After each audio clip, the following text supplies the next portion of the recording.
Ahí está entrando gente.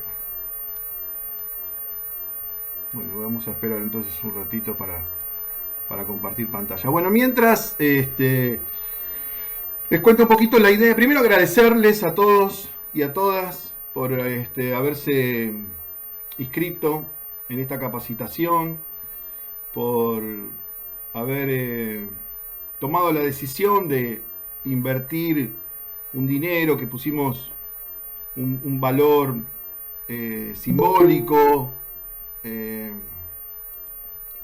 y la idea fundamental de poder ayudar a los equipos a que viajen a la Liga Nacional de Mayores Femenino.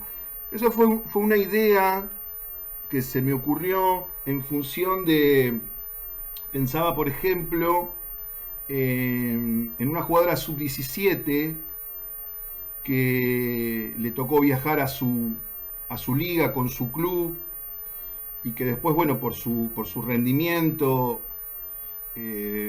integra el seleccionado de su provincia y entonces tuvo que viajar al argentino. Y también por ser buena jugadora, es convocada por la primera, por ejemplo, para ir ahora a la liga. Es decir, que hay casos de jugadoras que por su nivel o su rendimiento tienen la posibilidad de viajar hasta 3 veces en el año.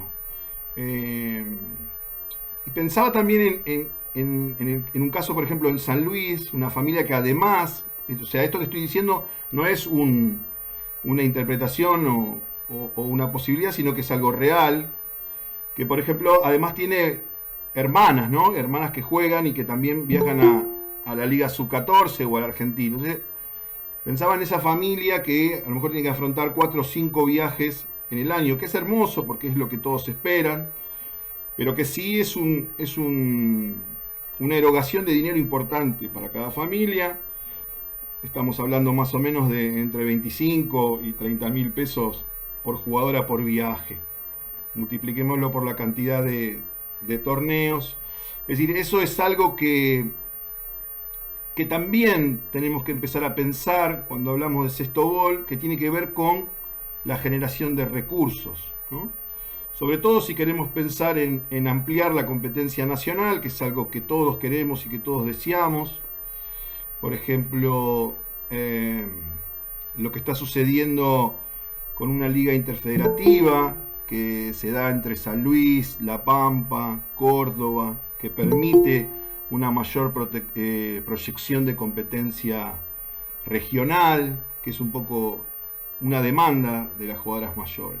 Entonces, sé que en algunas provincias, ahora lo vamos a ir viendo más con el PowerPoint, en algunas provincias ya se está utilizando esta posibilidad de generar recursos a través de sponsor.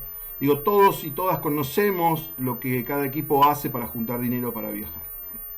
Así que yo acá tengo una ayuda a memoria, porque les cuento básicamente a mí cómo me gusta. Cuando yo pienso en una capacitación, digo, bueno, también la pienso desde el lado de cómo me gustaría recibir a mí una capacitación.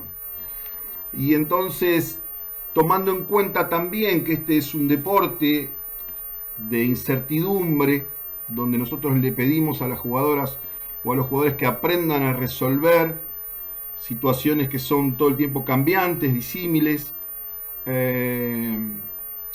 Yo no puedo como entrenador llevar una clase o una práctica cerrada donde no se produzcan situaciones de incertidumbre.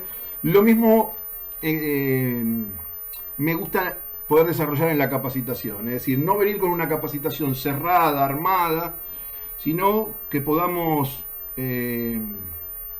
generar un debate, un intercambio, que ustedes puedan también construir conmigo esta capacitación que vamos a llevar adelante. Son 2 horas que tenemos, no es mucho el tiempo. Pensaba obviamente que siempre son más lindas las capacitaciones que son presenciales, pero bueno, también la virtualidad nos da la posibilidad de juntarnos en un mismo momento a gente de todo el país, que es algo más complicado de poder hacer o más costoso para unos que otros tener que coincidir todos en algún lugar en común. Ahora sí, vamos a empezar con la capacitación. Voy a compartir pantalla primero. Bien, una de las cosas que quería proponerles era una especie de juego. Digo, como para que sea dinámica y que no estén ahí ustedes solamente con una actitud pasiva, sino que puedan ir participando. El juego es así, se llama el juego de las 6 claves. Yo les voy a ir planteando 3 preguntas que van a aparecer en las placas y ustedes van a tener que responder esas 3 preguntas justificándola con 2 palabras o frases que son claves y que van a ir apareciendo en las placas. Bien. La primera pregunta tiene que ver con si el trabajo del entrenador debe ser primero con sus equipos o con uno mismo. La pregunta 2 es si debemos formar jugadores que aprendan a resolver bajo presión o que se sientan cómodos en la incomodidad. Pareciera que fuera lo mismo, pero después vamos a ir viendo también a lo largo de la capacitación la diferencia. La repito, si debemos formar jugadores que aprendan a resolver bajo presión o que se sientan cómodos en la incomodidad. Y la tercera pregunta es si podemos pensar la táctica como separada del juego o si el juego es en sí mismo táctico. Bien, repasamos los módulos de la capacitación. Yo ya les pasé los temas y también ayer les compartimos material de lectura. El primer módulo habla de las bases. Para mí es fundamental entender lo que son los proyectos integrales, que es lo que vamos a trabajar un poquito hoy. El módulo 2 tiene que ver con los vínculos, ya en relación más directa jugador-entrenador, entrenador-dirigente. Y el módulo 3 más específico del juego. También la elección de los módulos tiene que ver con que fue planteada la capacitación bastante abierta, es decir, para jugadoras o jugadores de sub-17 en adelante, pero también para entrenadores, profesores, para dirigentes, para familias. Entonces ya nos vamos a ir metiendo en lo que es el primer punto, que tiene que ver con los proyectos integrales. Cuando yo presenté la idea de armar un proyecto integral, recuerdo que lo hablé con algunos entrenadores del interior del país y bueno, cada uno me hablaba de sus particularidades y de la dificultad que entendían ellos que había en cada lugar, con sus características, para llevar adelante un proyecto integral. Por eso en la capacitación se llama de la idea a la acción, porque tenemos una idea, después tenemos que ver qué posibilidades tenemos de desarrollarla y en el medio cuáles son las acciones que vamos a llevar adelante para desarrollarlas. Tenemos que empezar a pensarnos de manera integral más allá de las particularidades, es decir, de las realidades específicas de cada ciudad o de cada provincia, y también más allá de la función jugadores, jugadoras, entrenadores, entrenadoras, dirigentes, familiares, pensar a estos actores con el mismo grado de relevancia. Es decir, mi forma de ver la estructura no es que una función es más importante que la otra. Es decir, no es más importante el entrenador que el jugador, no es más importante el dirigente que el entrenador, ni el dirigente más importante que el entrenador o que la familia. Es decir, todos son funciones muy importantes y muy complementarias. Es decir, recíprocamente necesitamos que todos los actores participen, y uno podría decir, bueno, sí tienen distintos grados de responsabilidad, que es lo que vamos a ver ahora en un ratito, pero tienen el mismo grado, o deberían tener el mismo grado de compromiso, participación y de escucha. Ahí yo sumé a estos actores que conforman la mesa de lo que sería la estructura del sexto bol, el sector público, esto que hablábamos recién, cómo generar más ingresos para poder sostener el deporte. Yo sé que en algunas provincias se utiliza, en algunas municipalidades, a través de la Secretaría de Deporte, a través del programa de subsidio, y también el sector privado, que también sé que algunos equipos ya están trabajando en algunas federaciones con sponsor. Vamos a ir viendo los roles y funciones, porque sí, en los roles y funciones hay una distinción. En el caso de los jugadores tienen que, para mí, dedicarse fundamentalmente a jugar, a aprender jugando, pero juego no como sinónimo de competencia, que ya van a tener tiempo a partir del sub-14 en adelante, sino como sinónimo de juego. Para mí es muy importante la palabra juego. Yo ahí les compartí, hay un libro que es muy lindo, que se los recomiendo, que se llama Free Play, que es la improvisación en la vida y el arte. Y lo que plantea es que sin juego el aprendizaje y la evolución son imposibles. Un ser que juega es más fácilmente adaptable a los contextos y a las condiciones cambiantes. Es decir, no abandonar el juego en tanto descubrimiento, en tanto acto creativo y placentero. Ustedes vieron que los chicos cuando juegan con un alto grado de compromiso y de involucramiento. Es decir, que no se pierda el juego a medida que se avanza en la competencia. Piensen en Ginóbili, piensen en Messi o en Lucha Aymar, deportistas de alto rendimiento que cuando uno escucha sus entrevistas siempre hablan de que ellos juegan y que se divierten. Es decir, no pierden la cuestión, más allá de inclusive verdaderamente un alto rendimiento, ¿no? Como el caso de la NBA o del fútbol europeo. Sin embargo, hay algo lúdico que no se pierde. Y entonces, esta frase también que es muy linda, el juego es intrínsecamente gratificante, no cuesta nada, en cuanto se le pone precio de alguna manera se convierte en no juego, ¿no? Esto que empieza a suceder a medida que avanzamos en la exigencia deportiva. En el caso de los entrenadores y formadores, es decir, ya sean entrenadores o profesores de educación física, son antes que nada formadores. Es decir, que lo que requiere el entrenador constantemente, sobre todo por los cambios que se están dando de manera muy veloz en las generaciones, no es lo mismo quienes tuvieron jugadoras, quienes fueron entrenadores en la década del 80, los 90, en la actualidad. Los cambios se fueron dando de manera muy rápida, no solo en el deporte, sino también en los hábitos sociales y culturales. Y sobre todo, en las jugadoras, donde el tema de la perspectiva de género está en permanente revisión, en permanente tensión, la forma de manejarnos, la forma de pensarnos, el trato, por lo cual la función del entrenador previo a guiar, enseñar, acompañar, es formarse.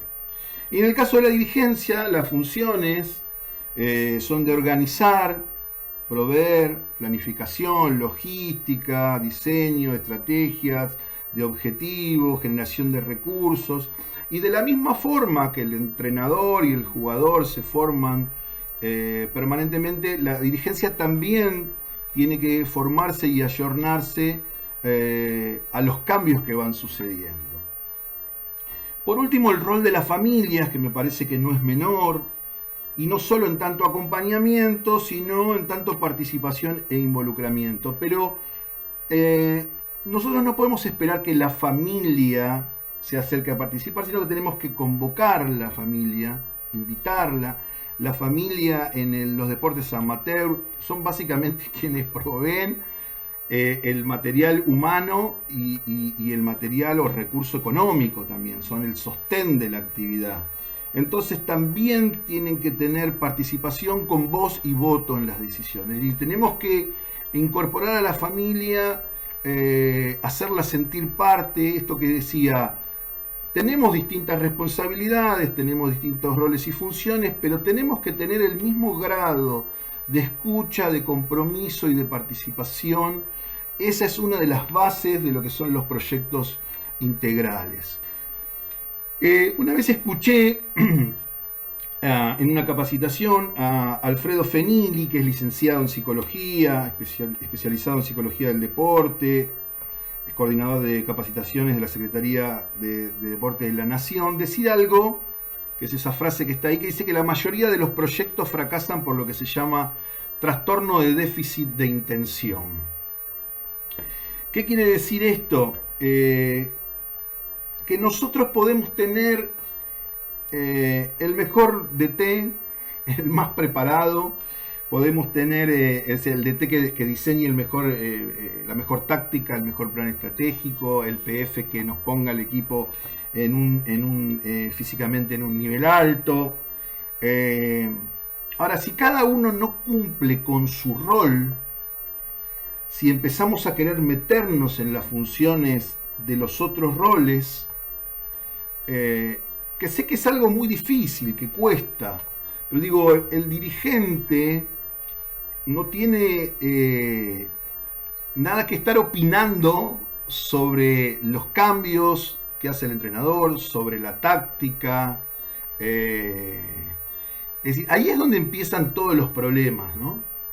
Es decir, si el jugador se dedica a jugar, a aprender, el entrenador a formarse, el dirigente a estar en las cuestiones organizativas, la familia acompañando, también el rol de la familia tiene que ser positivo, positivo en tanto alentar, en tanto proveer en todo caso de las herramientas a nuestros hijos. Yo fui jugador, soy entrenador, soy papá, y entonces también, digo, a veces me sale querer opinar sobre alguna decisión o algún cambio. No es mi función, no es mi rol es acompañar, es alentar, es llevarla, y en todo caso es estimularla para que hable con su entrenador, ¿no? Para que encuentre el canal de comunicación con su entrenador y resuelva lo que tiene que resolver con su entrenador. Entonces, los déficits o el trastorno de déficit de intención tiene que ver con esto, con que si no hay escucha y articulación entre todos y todas, si quienes conforman esas estructuras, desde el jugador más pequeño o más pequeña hasta la persona con más experiencia, no se sienten a gusto, no se sienten cómodos, no se sienten motivados o identificados con un proyecto, no vamos a lograr los objetivos que nos planteamos. Por eso yo sé que esto parece abstracto o parece teórico, pero créanme que es la base, por eso justamente se llama la base, para que después los proyectos funcionen, ya sea en un club, una categoría, una federación. Y otra de las personas que ha sido una referencia en mi formación interdisciplinaria, yo trabajo mucho lo interdisciplinario, es Nora Moseico. Ahora después en un ratito vamos a ver un poquito un video. Y Nora lo que dice es que la intención es una regla para que algo bueno ocurra. ¿Qué quiere decir esto? Que no es que alguien viene a imponer una idea, ¿no? En este caso Lalo quiere imponer la idea de que hay que formar una estructura donde todos tengan la misma relevancia. No es que esto se hace así o asá porque yo soy la autoridad, sino que si no hay acuerdos, no hay un compromiso mutuo de trabajo, objetivos comunes, autocrítica y una férrea voluntad de acomodar los egos y encolumnarnos todos detrás de un mismo proyecto, no hay chance de llegar a buen puerto, a lograr los objetivos que nos proponemos. Entonces, el contrato de intención tiene que ver con eso. Todo contrato de intención se firma, o cualquier contrato se firma entre partes. ¿Qué les pedimos normalmente a nuestros jugadores en nuestros equipos? Bueno, le pedimos que escuchen, ¿no? Que presten atención, les pedimos que jueguen en equipo, les pedimos que no se frustren ante las dificultades, que puedan adaptarse a las situaciones cambiantes. Entonces, no podemos nosotros, en realidad sí podemos, pero no deberíamos, exigirle al jugador escucha si nosotros no estamos dispuestos a la escucha, si nosotros no generamos esos ámbitos de escucha. Entonces, habrán visto en esto que hablábamos de los cambios generacionales, que los niños, las niñas, por suerte, cada vez se expresan con más claridad y expresan sin tanto miedo, a lo mejor como en otras épocas, las sensaciones o lo que les pasa. No podemos exigirles a los jugadores jugar en equipo si nosotros no somos capaces como entrenadores y como dirigentes de armar equipos de trabajo, ¿no? No puedo yo exigirle a mis jugadores que jueguen en equipo si yo no me hablo con el entrenador que tengo arriba o abajo, o si no puedo armar mesas de trabajo. Y no puedo pedirle que se frustren ante las dificultades, que es algo que le pedimos muchas veces, si nosotros ante las primeras dificultades no tenemos esta capacidad de poder sobreponernos, ¿no? Esto de... Hay algo, lo mismo que con adaptarnos a las situaciones cambiantes, ¿no? Hay una frase que yo puse acá en el apunte que es determinante y condenatoria, ¿no? Que muchas veces decimos, bueno, no, es muy difícil porque, bueno, acá las cosas siempre se manejaron así y no van a cambiar. ¿Por qué, no? Porque ya ahí estamos determinando que no se puede cambiar, que esto siempre se hizo así.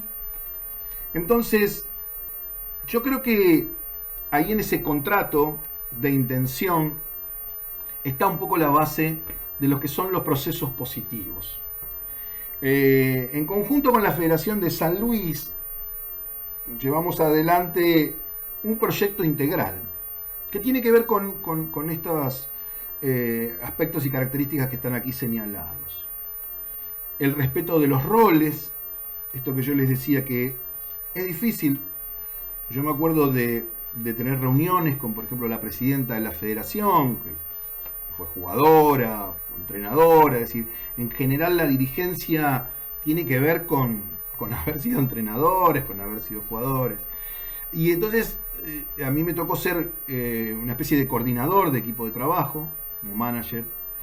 Y entonces venía la presidenta de la federación y me decía, no, bueno, pero tal citación o tal convocatoria. Y yo decía, mira, Cari, no, se llama Karina, no es un área tuya, no es tu función. Como vos confiaste en la decisión de poner a tal o cual entrenador, listo, él hace su trabajo. Uno puede sugerir en mesas de trabajo, pero... Y ella lo reconocía, me decía, sí, es verdad. Lo que pasa que, claro, todos queremos muchas veces opinar, influenciar sobre determinadas decisiones. Y esto es lo que digo que a veces se dificulta. Entonces es muy importante, sí, la escucha y la articulación permanente, la escucha del dirigente con el entrenador, del entrenador con el dirigente, del jugador y el entrenador, las familias, armar equipos de trabajo, poner el foco en el proceso y no en el resultado, y diagramar objetivos a mediano y largo plazo. Vuelvo a insistir con esto. ¿Es fácil? O sea, no es fácil. Es decir, hubo momentos donde se presentan tensiones, pero se pueden resolver. Y les puedo asegurar, ya para ir finalizando con este módulo, se dan resultados que son muy positivos. Les voy a compartir ahora un video cortito sobre lo que fue la experiencia del proyecto integral de selecciones en San Luis.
Bueno, eso fue una síntesis que hicimos como una especie de balance del trabajo realizado, donde se veía ahí, yo les cuento un poquito el video, donde se veía el trabajo que armamos, es decir, empezamos a trabajar el proyecto en marzo.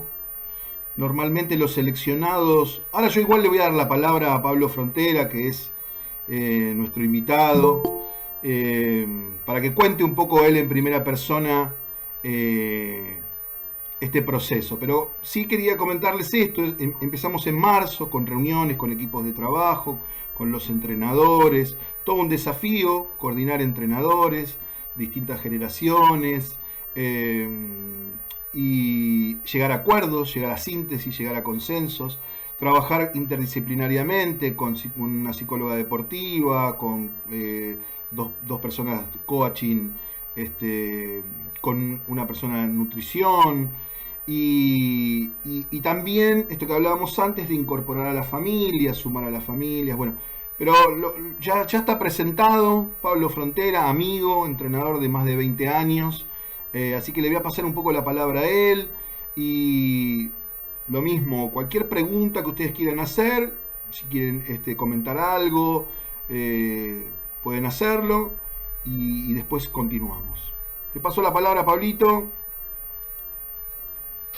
Hola, hola, muy buenas tardes. ¿Me escuchan? ¿Se escucha bien? Bueno, antes de comenzar para comentarles la experiencia de este año como entrenador de la selección, bueno, agradecerles a Lalo por la invitación y contarles que estoy muy feliz en ver a toda esta gente del sexto, ustedes que, bueno, de alguna manera formamos parte de este hermoso deporte, así que estoy feliz de compartir. Creo que esa es la idea principal, una experiencia más de estos largos años que llevo en este deporte.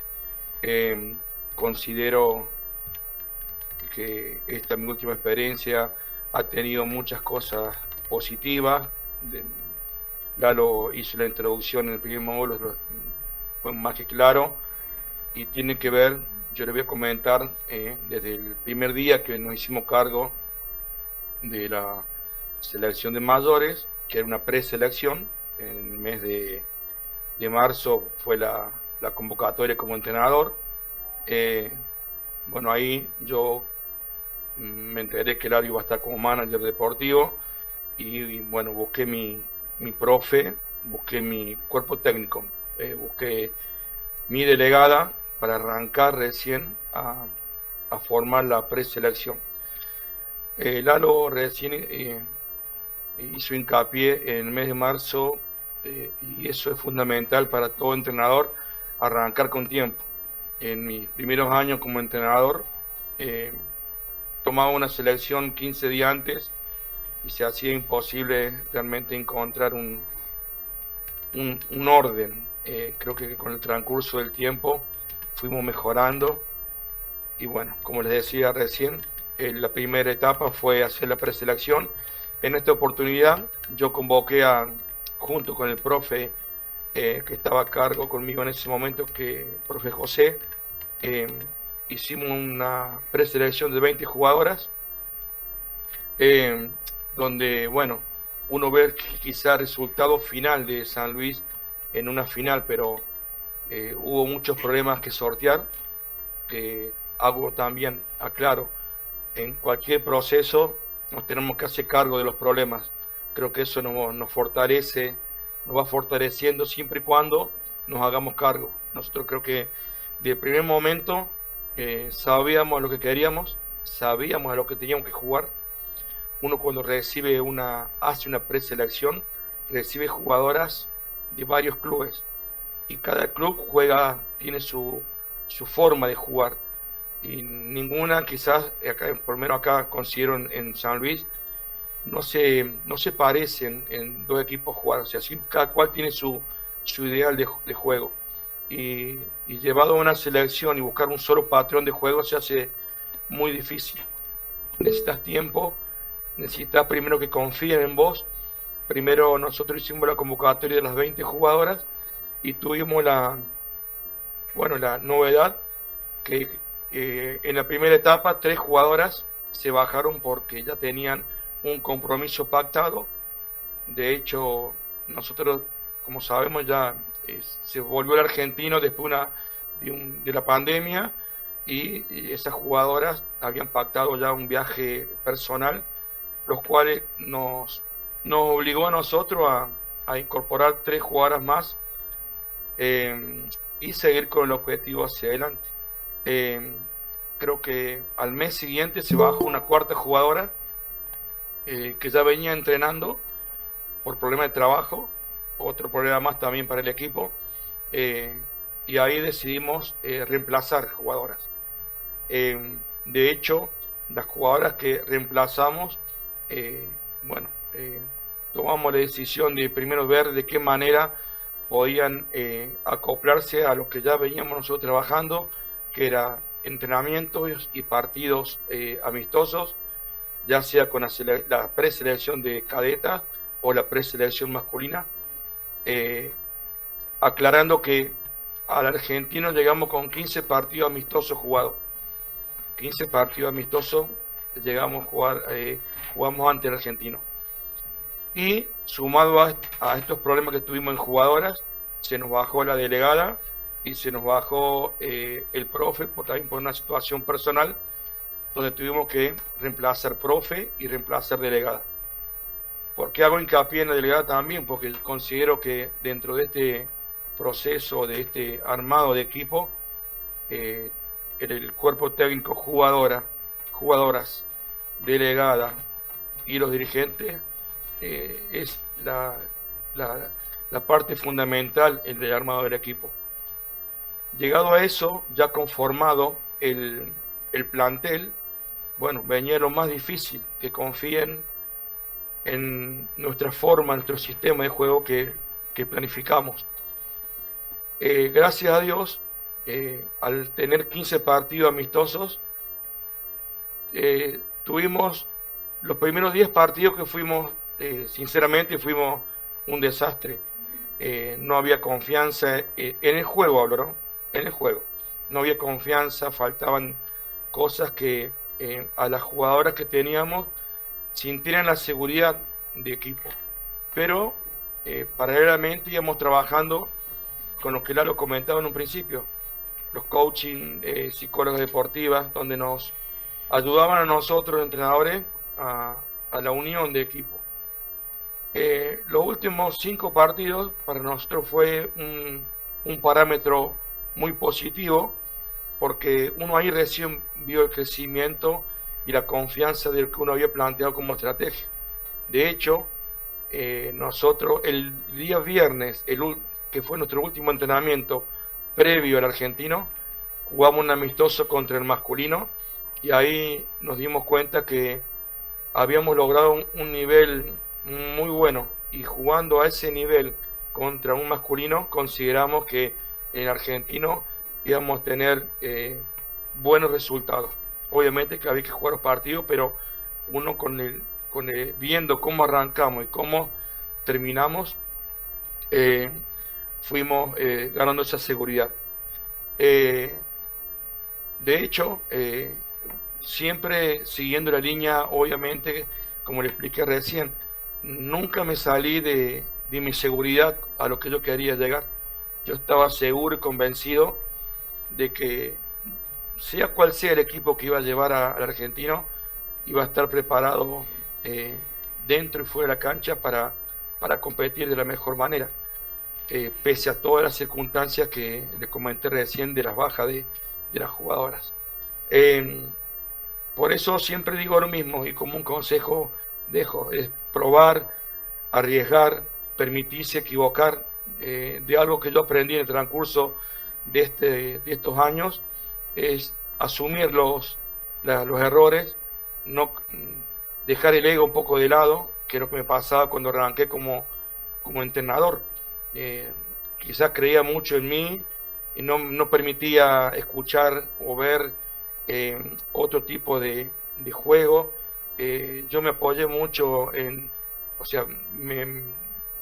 entrenadores de capital, de provincia, de Santiago, de La Pampa. Nunca dejé de creer que tenía que mejorar.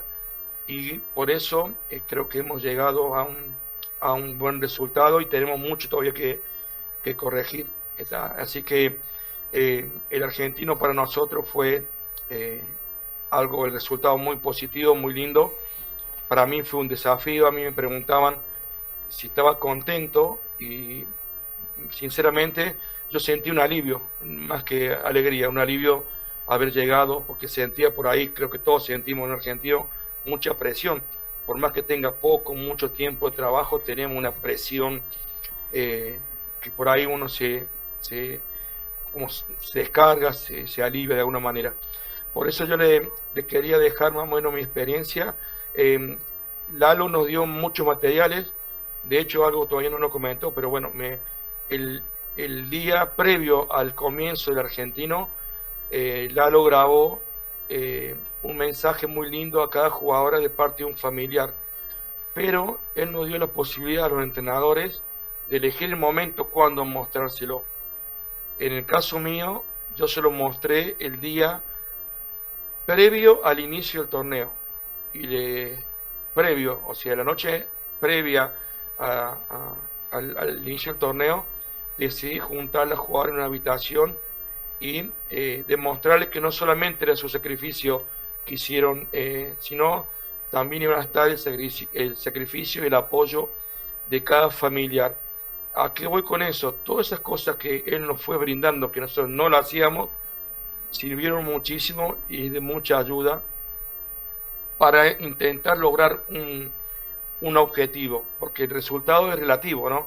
Yo creo que también eso te puede ir bien, te puede ir mal. Nosotros estábamos seguros que nos habíamos preparado de la mejor manera, pero estoy más que seguro que el buen trabajo y el tiempo que le dedicamos sirvió para conseguir esta final, que para San Luis fue un hecho histórico. Así que simplemente mi experiencia, y vuelvo a repetir, exijamos como entrenadores tiempo de trabajo. No agarremos selecciones 10 o 15 días antes. No sirve eso. Yo lo hice y para mí estaba bien porque era nuevo. Yo creo que de alguna manera tenemos que empezar a hacernos valer con nuestro rol, porque que después ponen la cara o los palitos vienen para nosotros si el resultado es negativo. ¿Viste? Quedamos ahí. Pero si tenemos de alguna manera las bases que Lalo nos comentó, que si el dirigente te apoya, estamos nosotros convencidos, las jugadoras están convencidas, los padres nos apoyan, tenemos que empezar a laburar con tiempo. Yo la semana pasada mandé un mail a la federación pidiendo que si yo voy a ser entrenador para el año que viene, me dejen arrancar ya.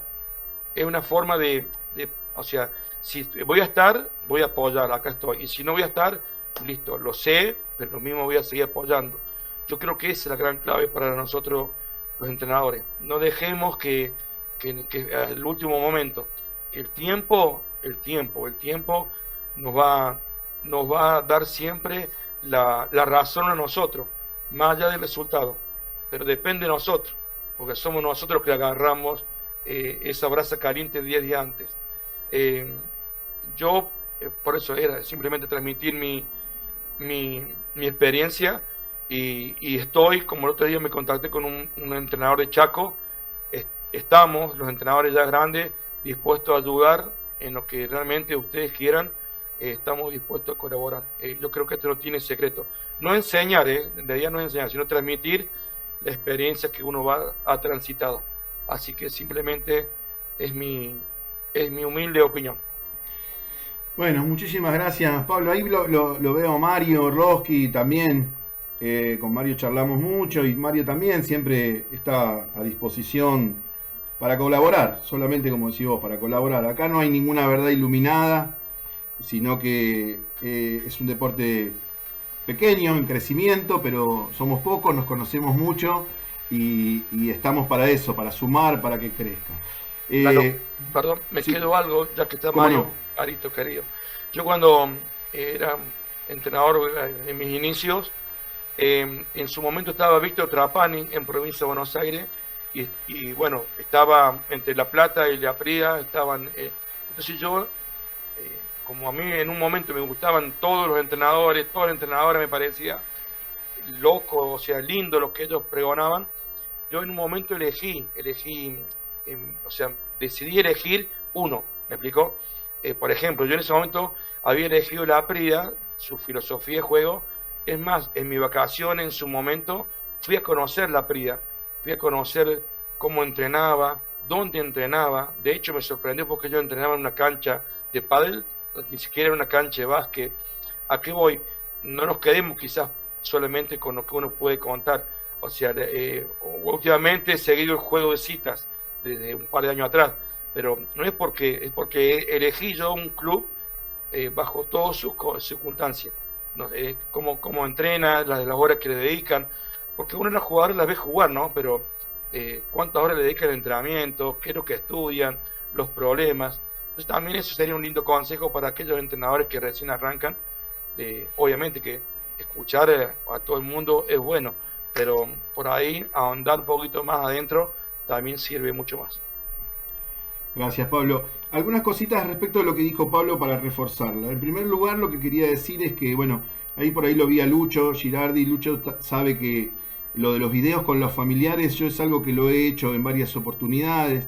Me parece que, de hecho, a mí me agradecieron muchísimo los familiares, porque realmente les parecía su forma de estar ahí con ellos. Algunos podían viajar, otros no.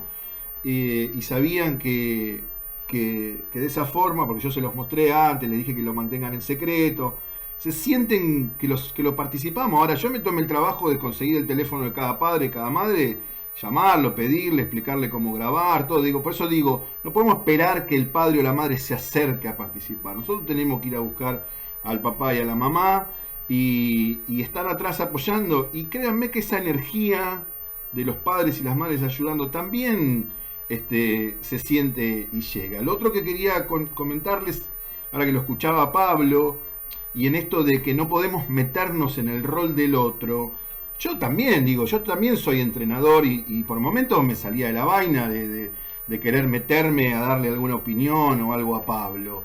Y me daba cuenta que no podía, que no era mi lugar, que el entrenador es el entrenador y en mi caso mis funciones tenían que ver con organizar actividades interdisciplinarias, ser una articulación entre el entrenador y la dirigencia para que el entrenador tenga todos los recursos y la comodidad para poder trabajar con tiempo, con los materiales, generar ámbitos de trabajo comunes, ¿no? Digo, esto es difícil porque cada entrenador tiene su librito y sentarse a trabajar con otro entrenador y a buscar una síntesis y a buscar acuerdos y criterios comunes no es fácil, porque tenemos que ceder el ego y tenemos que dejar de pensar en mi equipo, mi jugadora, por el equipo de San Luis en este caso, o el equipo de La Plata, o el equipo de Jujuy, o la selección tal. Digo, tenemos que pensarnos de manera integral como un equipo de trabajo.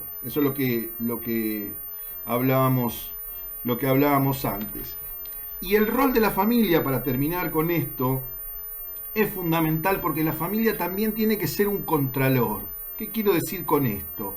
La familia tiene que estar detrás de saber cuál es la línea que trabaja, qué es lo que le están enseñando a mi hija, en qué se destinan los recursos. Tiene que estar atrás, tiene que estar hinchando, tiene que estar, o sea, no solo le pidamos al padre o a la mamá que acompañe y que traiga al nene a las 8:30, a la nena a las 9, que viaje, que ponga, no, que nos controle, que nos audite también.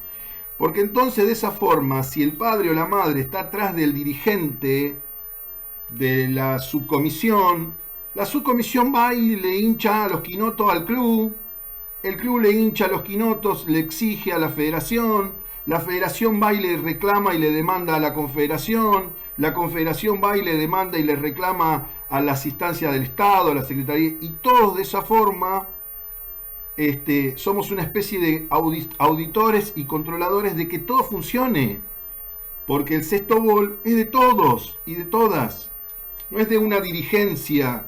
El sextobol lo conforman los jugadores, los entrenadores, los dirigentes y las familias, y tenemos que pensarnos de manera integral. Bien, me encantó ahí que Urrutia Pablo está muy atento a las preguntas y estuvo ayudando a gente que no había notado, como Pablo Guzmán, por ejemplo, y le pasó las preguntas. Bien, vamos a continuar entonces. Vuelvo a compartir pantalla. La primera pregunta era si el trabajo del entrenador debe ser primero con sus equipos o con uno mismo. Ahí Frontera estuvo hablando un poco. Yo les voy a contar una anécdota. Cuando yo trabajaba en citas, en un momento llevé una psicóloga deportiva. Y la psicóloga deportiva, yo quería que venga al club y ella me citaba en un bar, ¿no? Y entonces yo charlaba con ella, después me citaba otro día, después me citaba otro día. Yo le hablaba de ella, me decía que yo le hable de las chicas, del equipo. Y entonces un día le digo, bueno, pero ¿cuándo vas a venir al club a trabajar con las chicas? Y ella me dijo, no, las chicas están bárbaras, que tengo que trabajar es con vos, ¿no? Porque hay algo de que los equipos son reflejos de nosotros, son el reflejo de cómo es el entrenador. Entonces, si el entrenador no escucha, el equipo no va a escuchar adentro de la cancha. Si el entrenador es un loco o loca, el equipo va a ser un loco o loca. Si el entrenador grita o es mudo, por ejemplo, el equipo no va a hablar en la cancha. Entonces, tenemos que estar permanentemente formándonos. Esto es lo que veníamos diciendo recién al comienzo. Y esta frase, que seguramente ya la habrán leído, la habrán visto en algunos lugares, que es enseñar es aprender. Ahora, ¿por qué también esto de si el entrenador tiene que trabajar primero con uno o con el equipo? A mí me gusta citar una frase de Julio Velasco, que seguramente muchos y muchas lo conocerán, y si no lo conocen, es un entrenador muy prestigioso de vóley, de selecciones de vóley de distintos países. Y Julio Velasco lo que plantea es el siguiente ejemplo. Dice, supongamos que tenemos un entrenador que sabe 100, ¿no? Que está como académicamente formado y sabe 100. Ahora, en la llegada al jugador, en lo que le transmite al jugador o jugadora, a esa jugadora le llega un 20 de ese 100, ¿no?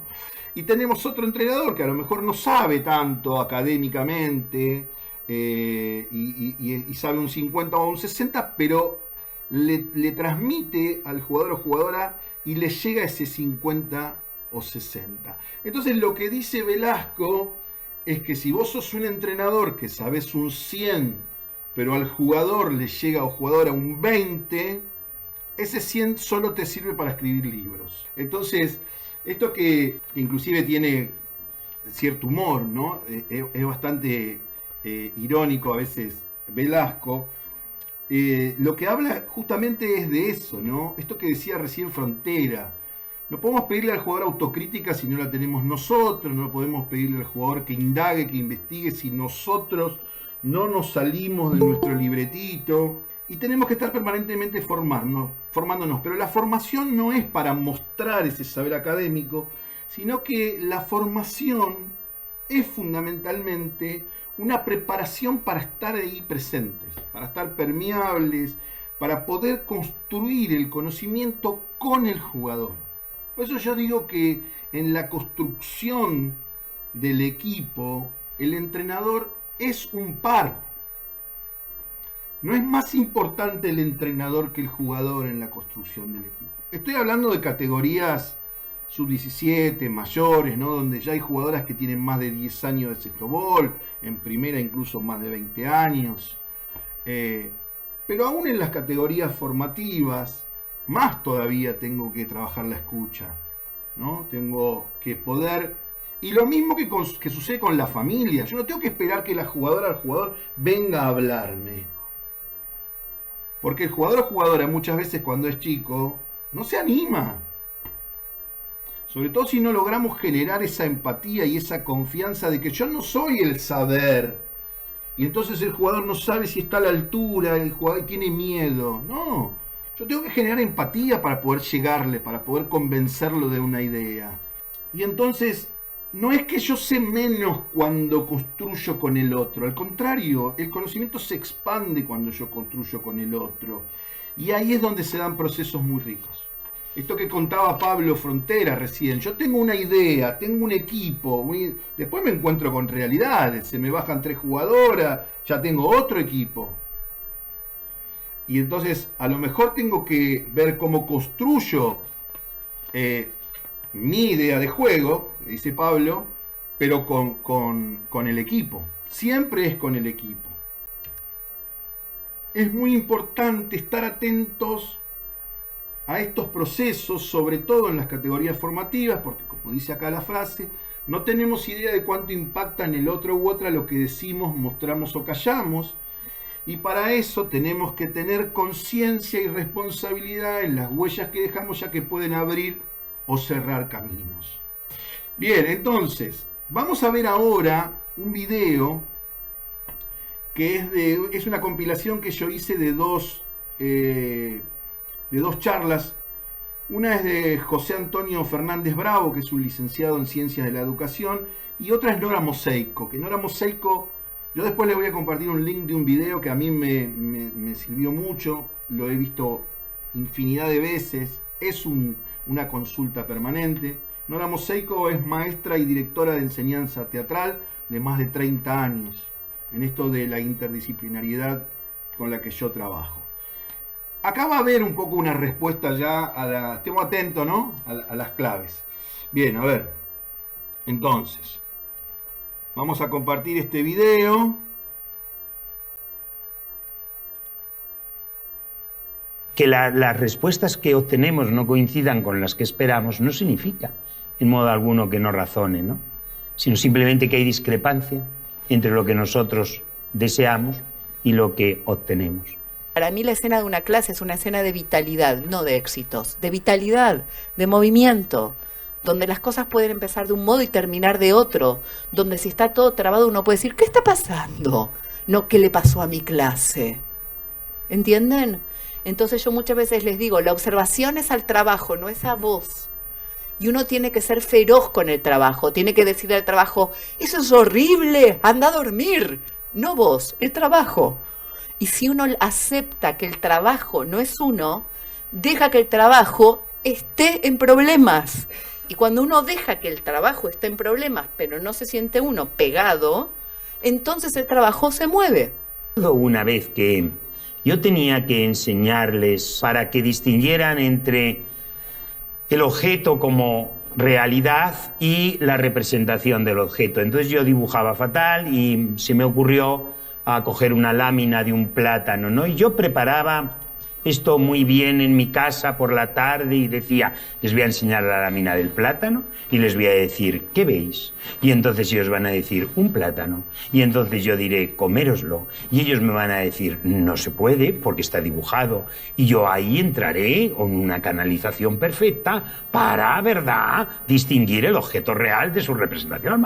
Mi clase está perfectamente preparada. Así que cuando llegué al día siguiente, saqué mi lámina del plátano y les dije, ¿qué veis? Todos, un plátano. Digo, vamos bien, vamos según el guión. Y les dije, coméroslo. Y todos empezaron, ñam, ñam, ñam. Y mira, yo me quedé así.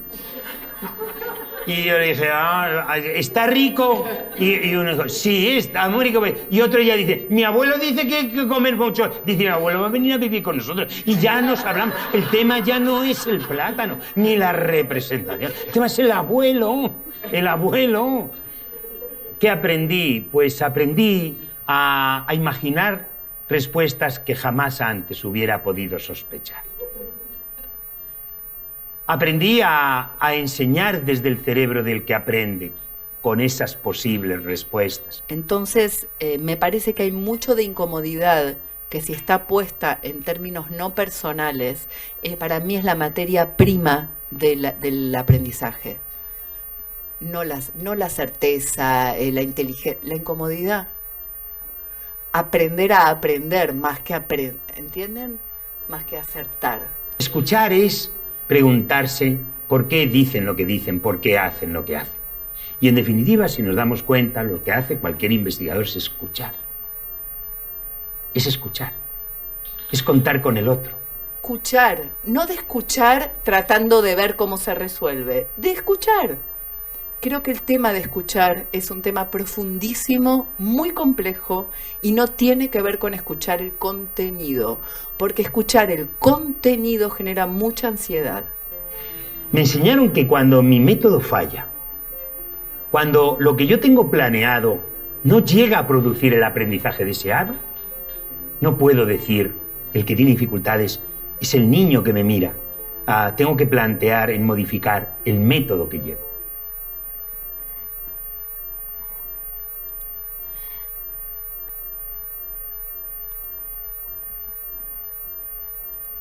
Estoy admitiendo.